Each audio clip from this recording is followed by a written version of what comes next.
ክሱ 8 ሚሊዮን ከሆነ ብትመለሽ ብዙ የስራ እድል ስለምትፈጥሪ ብዙ ነገር ስላለ መከፈል ካለበት እኔ በከፍልስ ያንን 8 ሚሊዮን ብር ችግር አለው ትንሽ ስለሆነ ብዬ ነው። ሚዲያ ሞቶ ጀግናነሽ እህታችን እወድሻለሁ እንትን አከብርሻለሁ። ነገር ግን ይቅርታ ጠይ ማንን ነው ይቅርታ የምጠይቁ? ማን ነው? እኛ ሀገር ይቅርታ የሚጠየቅ ራሱ አካል አለ የለም። ገባ? ይቅርታ ማንን ነው የምጠይቀው? ማለት ይሄ እኔ እኮ አርቲስት አይደለሁም። ዘፈን አውጥቼ ሙዚቃ አውጥቼ ድንገት ይቅርታ ካልጠየቅኩኝ አይሰማልኝም ብዬ መሳጋሱ አይደለሁም። ድራማ ምናልባት ሰርቼ አይሰለፉልኝም ቲያትር ቤት አይታይልኝም ብዬ መሳጋሱ አይደለሁም። ከፈለገ ሰው ቲማቲም አመርታለሁ አልበላም ማለት መብቱ ነው። ሽንኩርት ታመርት አልበላም ማለት መብቱ ነው። ኬንያ ሸጠዋል ምን ታጣል? ገባ? ባላመርት ጭራሽ ምን ሆናለሁ? ምንም አልሆንም። እና ባልተራምርሻ ለኔ ህይወት ላይ የሚመጣ ትልቅ ለውጥ የለም። ግን ኢትዮጵያ ውስጥ እንደ ሀገር ሪሶርሳችንን እንጠቀም፣ እንስራ፣ እንጠንክር። ሴቶችን አቢዩዝ ማድረግ ይቅር፣ ሴቶችን አንገት ማስደፋት ይቅር። ገባ? የሆነ ማሸማቀቅ ይቅር። በቃ እንደ ሰዎች ደግሞ የሆነ እየተደጋገመ ወሬ ሲወራ ለምን ብለው መጠየቅን ይልመዱ። ይሄ ነገር ትክክል ነው ወይ? በቃ እንደመጣ እንደወረደ አክሴፕት ማድረግ ጥሩ አይደለም። ብዙ ሰዎችን ከጎዳና ያወጣል። እኔ ደግሞ የሚገርም ብዙ ከሞት የከፉ ቀኖችን ከእግዚአብሔር ጋር ስላሳለፍኩኝ ብዙ ማለት ነው በእውነት ከዚህ ሞት ይሻላል የሚባሉ ቀኖችን እግዚአብሔር አሳልፎኛልና ደግፎ ስላሳለፈኝ በቃ ይሄ ተራ ነገር ምናምን እኔን ህይወቴን ምንም ነገር አይፈጥርብኝም ብዬ ነው ማስበው።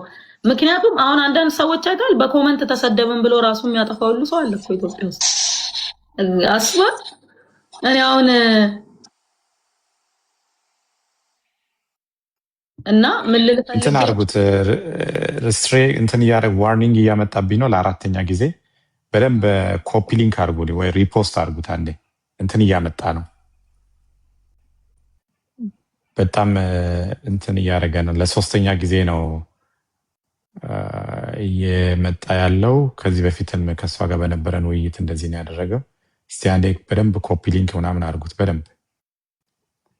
ለዛ ልልክ የምፈልገው ምን መሰለህ፣ በእውነት ነው የምነግርህ ማለት ስለማይመጥነን ሰው ደረጃችን ጋም ስላልሆነ ሰው ድጋሚ አናውራ። ሰርቶ መብላት ምን ማለት እንደሆነ ስለማያውቁ ሰዎች አጠቃላይ ብዙ ሰዎች እኮ ናቸው ሰርቶ መብላት ምን ማለት እንደሆነ መልፋት ምን ማለት እንደሆነ። ለምሳሌ አንተ ደሃ ብትሆን ማን ያገባዋል? እኔ ምንም ባይኖረኝ ማን ያገባው? ሲፈለግ አንዱ ሚዲያ ይነሳና ምን ብሎ ይጽፋል? በረከት ኢትዮጵያ ውስጥ እንዴ እኔ እኮ የተደበቀ ንብረት አይደለም ያለኝ ማለት ህዝቡ የሚያየው እኮ ግልጽ ነው። መኖሪያ ቤቴን እኮ ህዝብ ያውቃል፣ እርሻዎቼን ህዝብ ያውቃል እኮ የተደበቀ ንብረት አይደለም ያለኝ ምንም። እንደገና ብዙዎቹን ነገሮች ስታይ ምገባ ማዕከል መገንባቴ መሀል አዲስ አበባ ነው ኮልፌ ነው የተገነባው። የሚደበቅ ነገር አይደለም። 55 ሚሊዮን ብር ወጥቶ የተገነባ 3000 ካሬ ላይ ያረፈ ንብረት ነው። አሁን ሁለተኛው ለሚኩራ ላይ የተገነባ ያለው ጣራ ማልበስ ብቻ ነው የቀረው። የሚደበቅ ነው የሚደበቅ አይደለም፣ ግልጽ ነው። ምንድነው እዚህ ጋር ማውራት የለብንም። በቃ ካሁን በኋላ ማንሳትም የለብንም። ወደፊት ብቻ ነው መሄድ ያለብን። እኔ አሁን የሐዋሳ ልጆች ስለ ቴዲ ጠይቁኛል። ምንድነው በረከት? እኔ እንደው እየደጋገመ አልፍ ማን ነው ቴዲ ማለት? ቴዲ ሐዋሳ እና እየደጋገመ ስለኔ በቃ ጠዋትም ከሰዓትም ማታም ስለኔ ነው የሚያወራው በየቀኑ ማለት ነው። እና እንዴ አልኩኝ ደወልኩኝ ሐዋሳ ልጆች ጋር። እሱ ቢመጣና ከሱ ጋር ብታወሩ ምን ይመስልሻል?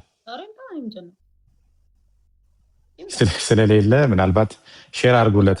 በነገራችን ላይ ማለት ነው በእውነት ነው የምነግርህ፣ ማንም ቢመጣ ማውራት የምችል ሰው ነኝ። በነገራችን ላይ ገባ ማውራት ከማንም ጋር ማውራት የምችል ሰው ነኝ። ከማንም ጋር የምፈልገውን ውስጤን በአግባቡ ማስረዳት የምችል ሰው ነኝ። መናገር የምችል ሰው ነኝ። እስከ ጥግ ድረስ ቢመጣ ደስ ይለኛል። እስከ ዶቃ ማሰሪያው ድረስ ነግረዋለሁ። በነገራችን ላይ ሐዋሳ ልጅ አይደለም እኔ እንደደረስኩት ማአት ልጆች ጋር ደውዬ ሐዋሳ ምን ሰፈር ነው ከነማን ጋር ነው ያደገው? እኔ ጭራሽ እንደው ድሮ እንተዋወቅ ነበር ወይ የሆነ ነገር ሳላቅ ነግቼበት ይሁን ወይ እንዴ ምናምን ብዬ የሐዋሳ ልጆች ጋር ማአት ሰው ጋር ስደውል አንድ የሚያውቀው ሰው የለም። አብረን ሃይስኩል ተማርን፣ አብረን ኤሌመንታሪ ነበርን ምናምን የሚል ሰው አንድም ሰው አላገኘውም። ቴዲ የሆነ ሰው ብቻ ምን አለኝ፣ ሼቻ ነው ሽቀላ የሚባል አለ አርባ ምንጭ ውስጥ፣ እዛ ሃይስኩል ሲማር አውቀዋለሁ ያለ ሰው ገጥሞኛል። በተረፈ ማለት ነው ሐዋሳ ውስጥ አብሮት ያደገ ሰው የሰፈር ሰው እንደሆነ ቴዲ ሐዋሳ ነኝ አለ እንጂ አይታወቅም። በእርግጥ አብዛኞቹ የአጎራባች ወረዳ ልጆች የሐዋሳ ልጅ ነኝ ስለሚሉ እሱም እንደዛው ሐዋሳ ልጅ ነኝ ብሎ ሊሆን ይችላል እንጂ እኔ የሐዋሳ ልጅ አይደለም። የሐዋሳ አብሮት ያደገ የሐዋሳ ልጅም የለም።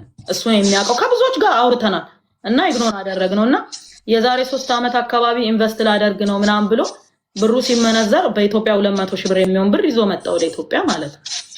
እና ኢንቨስት ላደርግ ነው አለ። ምን ላይ አልኩት፣ ከብት ላይ አለ። 200 ሺህ ብር ይዛ ከብት ላይ አልኩት። አዎ ከብቷ ራሱ እኮ 1 ሚሊዮን ነው የምትሸጠው። ጊደር ከሆነ ይሄ ትናንሽ ከብት ከሆነ ደግሞ 300 ሺህ ነው የሚሸጠው። መሬቱ አለ ስለው እስቲ የሆነ ነገር ሞክራለሁ። ዳቶ ጨፌ የሚባል ቦታ አለ ውሃ እንዲሚተኛበት እዛ ሰፈር የመጀ ቢሆን መሬት ገዛለሁ አለ። የሚገርም ካፌ ራሱ ስጋብዘው የሆነ ምግብ ቤት ምናምን ስጋብዘው 200 ሺህ ብሯን እንዳትጎልበት በጣም ነው ጥንቃቄ ያደረኩለት። እውነት መጨረሻ ላይ 200 ሺህ ብሯን ይዟት ይሄድ መልሶ ይብረር እንዴት ያርጋት ማውቀው ነገር የለም እውነቱን በነግር ማለት ነው። ከዛ በኋላ ያችን ብር ይዞ መጣ ተመልሶ በቃ ሄደ። ግን ያቺ ብር እንዳትጎልበት በጣም ነው ጥንቃቄ ያደረኩለት እኔ እስከማውቀው ድረስ ማለት ነው። ቀጥሎ ደግሞ ምንድነው አሁን እንትን የካናዳ አሉ እንትን የብልጽግና አወያይ ነው እና ይሄ የምክክር ኮሚቴ ነው ምናምን አርጎ ብልጽግና መርጦታል አሉና ይሄን ሁሉ መከራውን የሚያየው ለብልጽግና ስለመረጠው ነውና ወጣቶችን የተለያዩ ብሔር ብሔረሰቦችን እየሰበሰበ እንዲያወያዩ አንዳንድ ነገር እንዲያደርግ መርጦታል አሉ እና ከኔ በላይ ብልጽግናን አይቀርበውም። የፈለገ ነገር ቢሆን ከኔ በላይ ብልጽግናን አያውቀውም ከኔ በላይ እና የፈለገ ነገር ቢጋጋጥም ቢላላጥም ምንም የሚፈጠር ነገር የለም። እና እንደነገርኩ ያቺ 200 ሺህ ብሯን ኢንቨስት እንዳደረግ አረዳችኝም ብሎ ይሁን እኔን ግን ቢያንስ ቴንኪው ማለት ነበረበት። ምክንያቱም ሻይ ቤትም ስንገባ ምግብ ቤትም ስንገባ እኔ ነበርኩ ምከፍለው 200 ሺህ ብሯን እንዳጎልበት ብዬ ማለት ነው። የሚገርም በዚህ ደረጃ ነው የተጠነቀቅኩለት ለቴዲ ቢያቅ ማለት ነው። እና በቃ ሌላ ነገር የለም። እና የሐዋሳ ልጅ አለመሆኑንና ያችን 200 ሺህ ብር ለኢንቨስትመንት ይዞ መምጣቱን ነው ማቀው። ከዛ ውጪ አናቆም። ብዙ ከሐዋሳ ልጆች ጋር ተደዋወልን አናቆም አሉ። እንደው ምን ሆኖ ነው እንደው ያረኩት ነገር ካለ ምናምን ብዬና አንድ እሱ ነው። ሁለተኛ ደግሞ ግልጽ እዚህ ጋር ምነግርህ ያኔ ከዮኒ ማንኛ ጋር በነበረው ሰጣ ገባ ዮኒ የአይምሮ ታማሚ ነው መድኃኒት ስለሚወስድ 500 ሺህ ብሩን ካልሰጠሽም ብሎ ሲሞግተኝ የነበረው እሱ ነው። እንደውም እንዳልክ የሚባል የጋዜጠኛ እንዳልክ ሁለት ናቸው ያሉት። ይሄ የፋና ጋዜጠኛ ለምን እንዲህ ትላለውላ ብሎ ደውሎ አናግሮታል። ለነውር አይደለም ወይ ሌላም ልጅ ነበረች አይባልም ምናምን ብሎታልና እኔ ቴዲ እንትና ዮኒ አይምሮ ህመም መድኃኒት እንደሚወስድ ራሱ ከቴዲ ሐዋሳ ነው የሰማሁት። ከዛ አዘንኩለት፣ አሳዘነኝ ዮኒም ማለት ነው። እና ያለው ነገር ይሄ ነው። ለማለት አይመስለኝም። እኔ ዮኒን ፐርሰናሊ አውቀዋለሁ። እንደዛ አይነት አትመስለኝም። ምክንያቱም ለኔ ወዳጅ ስለሆነ አይመስለኝም። አሮ ነው ግን እኔ እሱን መጥራት እችላለሁ። ዮኒን ግን አሮ ነው ማለት ከወንድማችን ቴዲ ጋር ያላችሁን ፐርሰናል ነገር አለ። የአንድ አካባቢም ልጆች ስለሆናችሁ አላውቅም። እኔ ፐርሰናል ነገር አንቺ ነሽ ያነሳሽው። ግን የእንትናን ግን ማለት አሁን የማወራው ፎርፈን ነው። እኔ ኦኬ ሲሪየስሊ አይደለም። ግን እቺ 200 ሺህ ብር ለኢንቨስትመንት ይዞ የመጣት ነገር እውነት ነው። በዛ ላይ ደግሞ አንዳንድ ነገር ስለ ቴዲ ሳጣራ ካናዳ ውስጥ ማለት ነው ስራው አሉ እንትን ነው የሚያርደው አሉ አሳማ። የሚገርም አሳሞች ነው የሚያርዱት። ምናልባትም የአሳሞቹ ሰይጣን ገብቶበትም ሊሆን ይችላል ልጁ ላይ ገባ። ልናዝንለት ይገባል። አሳማ ደግሞ ታውቃለህ በመጽሐፍ ቅዱስም እኮ ክርስቶስ ሰይጣኑን ከልጁ አውጥቶ ወደ ሪያዎች ነው ወሰደውና አሳማ እያረደ ነው የሚተዳደረው። ዋናው ቋሚ ስራው ከዚህ ከቲክቶክ ውጪ አሳማ ነው የሚያርደው አሉ። የአሳሞቹ ሰይጣኖች ገብተውበት እስከሆነ እዚህ ልጅ ላይ ልናዝንለት ይገባል። ያሳዝናል። ገባ። ፕላስ ደግሞ እቺ ኢንቨስትም ለማድረግ ያስባል አቅም በማጣቱ ነው እንጂ ልጁና አሁን እኛ ኢትዮጵያ ውስጥ ገባ 4-5 እርሻ ስላለን ፋብሪካ ቄራ ምናምን ስላለን የተለያዩ ውድ መኪና ስለምንነዳ ይናደዳል። በቃ ገባ። ኢንቨስት 200 ሺህ ብር ኢንቨስት ሊያደርግ ይዞ የመጣ ሰው የኔ የ4-5 ሚሊዮን ዩሮ በአንድ ጊዜ የሚወጣ ኢንቨስትመንት እኮ ይደብረዋል፣ ያሳዝነዋል። አሁን ታያለ ወይ ዛሬ ማታ ወይ ነገ ማታ ሲንጨረጨው ሲል ሰማዋለ በቲክቶክ ወጥቶ ማለት ነው። እና ምንም አይደለም ወንድሜ። ህክምናም ከፈለክ አለው ከጎንክ ነኝ። ምንም ችግር የለውም። ሰይጣንም ከሆነ ለጸበልም ቢሆን ትራንስፖርትም ምንም እኔ እችላለሁ። ኢትዮጵያ ሄደ ጸበልም ግባ፣ ጸሎትም ከሆነ አጸልይላለሁ። ምንም ችግር የለም። ወጪ የፈጀውን ይፍጭ፣ ካንተ አይበልጥም ለማለት ፈልጌ ነው። ያለኝ መልእክት ይሄ ነው። ደህና ደሩ። ከዛ ውጪ ምንድነው አሁን እኔ ይሄኛው ያው የፐርሰናል እንትን ነው ያንቺ ነው፣ ግን እኔ ወደ ዋናው ጉዳይ የአውንታን ነው። አውንታ ባነሳው ላይ ነው እኔ አንቺን ኢንቫይት አድርጌ ለምን፣ ምክንያቱም እሱ ባለፈው ምንድነው ያለው ፍራኦል አልሰማውም በሚለው ጉዳይ ነው ድጋሚ ቪዲዮ ለመስራት የተገደድኩት። ድጋሚ ቪዲዮ ሰርቼ አስቀድሜ ነው የጠራሁት። አሁንም ደግሞ እሱን ደውዬ ምንድነው ቴክስት አድርጌለታለሁ። ቴክስቱን አይቶታል። ቁጥሩ ኦልሬዲ ትክክለኛ ቁጥሩ እሱን የሚቀርበው ሰው ሰጥቶኝ፣ እሱም ደግሞ ደውሎ ነበረ ከሌላ ሰው ጋር ሆኖ ትሪዌይ አድርገው ሊያናግረኝ ነበር። አልፈለግኩም መነጋገር ያለኝ እንትን እዚህ ጋር ማውራት ስለፈለግን ነው ያመጣሁት። ከዛ በተረፈ ግን እኔ ደግሞ ምልክ እንቶ ነው አይ በቃ እሱን ከተውን። ከዛ በተረፈ በሀገር ማቀውን ነገር እንዲሁ በግርድፉ ስለ ቴዲም እንዲህ ሲባል ነው ማቀውን ነገርኩ። በተረፈ የእነሱን የፐርሰናል እንትናዎቹን ትተን አሁን ግን ምንድነው የአንቺን ስራ በራሴ ልጁ በዚህ ነገር ነው እንደዚህ የሚሆነው ብዬ አሰብኩ፣ ገመትኩ። በተረፈ ማለት ነው እውነቴን ነው የምነግርህ። በእውነት በቃ ስለምንም ነገር ባላወራ ባልናገር ስራዬን ዝም ብዬ ብሰራ ደስ ይለኛል። ለምን ያልሆነ ነገር አይደለም ያልኩት፣ የሆነ ነገር ነው የተናገርኩት። ገባ? የሆነ ነገር ያልተፈጠረ አይደለም የተፈጠረ ነው ያልኩት። እኔ አሁን ያልኩት በማስረጃ የተፈጠረ ነገር የሆነ ነገር ነው ያልኩት። በተረፈ እንደው ብንተዋቸውና ስራችንን ብንሰራ እኔም እሱን ነው የምልሽ። ትተሽ ስራ መስራቱ አንድ ነገር ነው፣ ግን እኔ በዚሁ አጋጣሚ መንግስት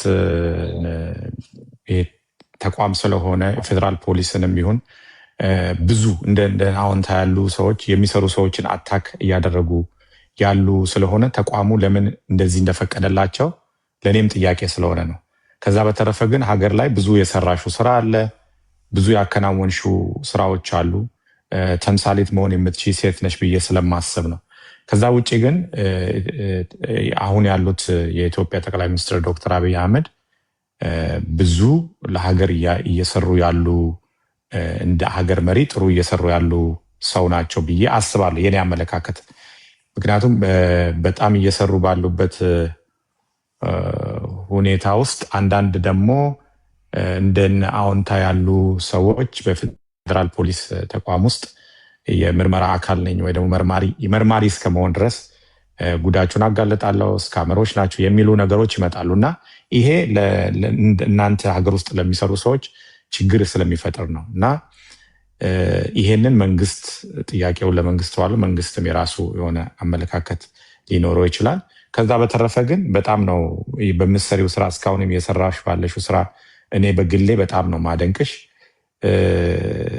ምናልባት አንቺ ጥሩ እየሰራሽ ስለሆነ ሀገር ውስጥ 8 ሚሊዮኑ ክሱ 8 ሚሊዮን ከሆነ ብትመለሽ ብዙ የስራ እድል ስለምትፈጥሪ ብዙ ነገር ስላለ መከፈል ካለበት እኔ በከፍልስ ያንን 8 ሚሊዮን ብር ችግር አለው? ትንሽ ስለሆነ ብዬ ነው። የብር ጉዳይ አይደለም ብሩ። አዎ ትንሽ ብር ነው እውነት። አንድ የቀበሌ ዘበኛ የሚከሰስበት ብር ነው። እውነት ለመናገር ትልቅ ብር አይደለም። ግን 8 ቢሊዮን አለማለታቸውም እግዚአብሔር ይስጣቸው።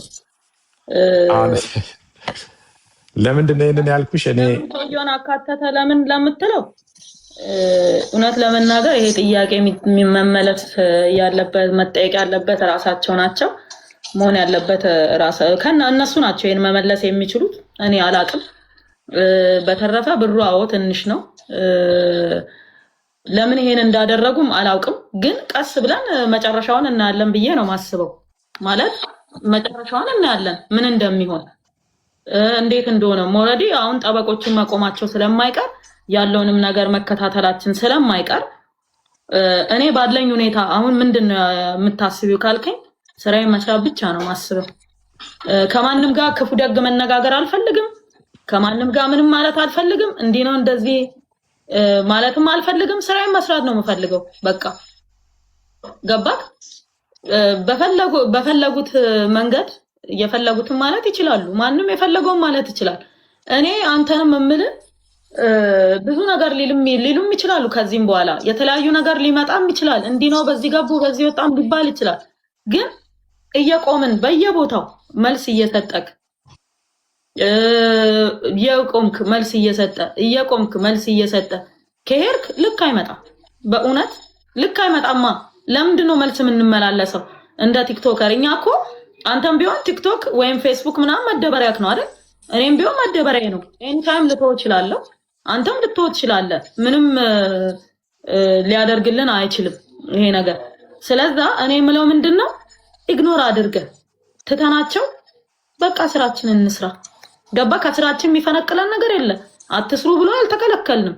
በቃ ዝም ብሎ ማውራት አይደለ? ስራችንን እስካላለን ድረስ እስካላስቆመን ድረስ ነገሮች የተፈጠረው ነገር ደስ አይልም። ገባ? የተፈጠረው ነገር ደስ አይልም፣ ያለው ነገር ደስ አይልም። ነገር ግን ነገ ደግሞ ምን እንደሚመጣ ደግሞ እናያለን አብረን ማለት ነው። ስለዚህ ስራችንን እስካልከለከለን ድረስ በተለይ አንተ ላይ ምንም እኮ የሚደርስብህ ነገር የለም። ምክንያቱም አንተ ኦልሬዲ ነገሮችክ በጠቅላላ ከሀገር ውጭ ናቸው ያሉት። እንደኔ ኢትዮጵያ ውስጥ የተወሳሰበ ነገር የለህም። ገባ? እንደኔ ጫካ ለጫካ ንብረትን አልበተንክም ምናምን። እኔ ብዙ ቦታ ተበታትኛ ያለው ሰው ነኝ። ምክንያቱም አገሬ ላይ ሰራለሁ ብዬ ነው ማስበው። አሁንም ሰራለሁ ብዬ ነው ማስበው። እግዚአብሔር የተሻለ ቀን ያመጣል ብዬ አስባለሁ። አሁንም ማለት ነው። ገባክ? በምንም አይነት ሁኔታ ሰው ለምንድነው ፌስ ማታረጊው? ለምንድነው ፊት ለፊት ማትመጪው? ለምንድነው የምመጣው? ለምን እመጣለሁ? 14 ጊዜ ከፍርድ ቤት ቀርቤ 7 ጊዜ መፈቻ ተሰጥቶኝ ያልተፈታው ሰው እየሆንኩኝ እያወቅኩኝ ማንንም እንደፈለገ ማድረግ እንደሚችል እያወቅኩኝ ማለት ነው። ለምንድን ነው እንደዛ ማደርገው? ለምን ዳሮኛ ነገሮችን አለው ወዴት አቅጣጫ እንደሚሄዱ አለውኝ ምን እንደሚፈጠር አለው። ዘንድ ኦፍ ዘዴ ደግሞ እኔ ዲያስፖራ ነኝ፣ ከውጭ ሀገር የመጣው ሰው ነኝ። ኢንቨስትመንቴ ከውጭ ሀገር ነው። አብዛኞቹ የምገዛቸው ነገሮች ፍራንኮ ቫሉታ ናቸው። በፍራንኮ ቫሉታ ነው። ፎሬን ከረንሲ እኔ ከሀገር ውስጥ ተጠቅሜ አላውቅም። ስለዛ ምናልባት ጉዳዩ እኮ ወደ ትልልቅ ሎየሮችንም አማክሬ ዓለም አቀፍ ሎየሮችንም አማክሬ ኔክስት ደግሞ ወደ ሌላ አቅጣጫም ሊሄድ ይችላል። ግን ምን ያስፈልጋል መሰለ? መጀመሪያ የሰብአዊ መብት ተሟጋቾች፣ ዓለም አቀፍ የሰብአዊ መብት ተሟጋቾችን አማክራለሁ። ዓለም አቀፍ ሎየሮችን በደንብ አማክራለሁ። እነሱን ካማከርኩ በኋላ ቀጥሎ ደግሞ ወዴት እንደሚሄድ ወዴት እንደሚያመራ ጉዳዩ አያለውኝ እንጂ አሜን ብዬ ተቀብዬ ቤቴ መገባ ሰው አይደለሁም። አሜን ብዬ ነገሮችን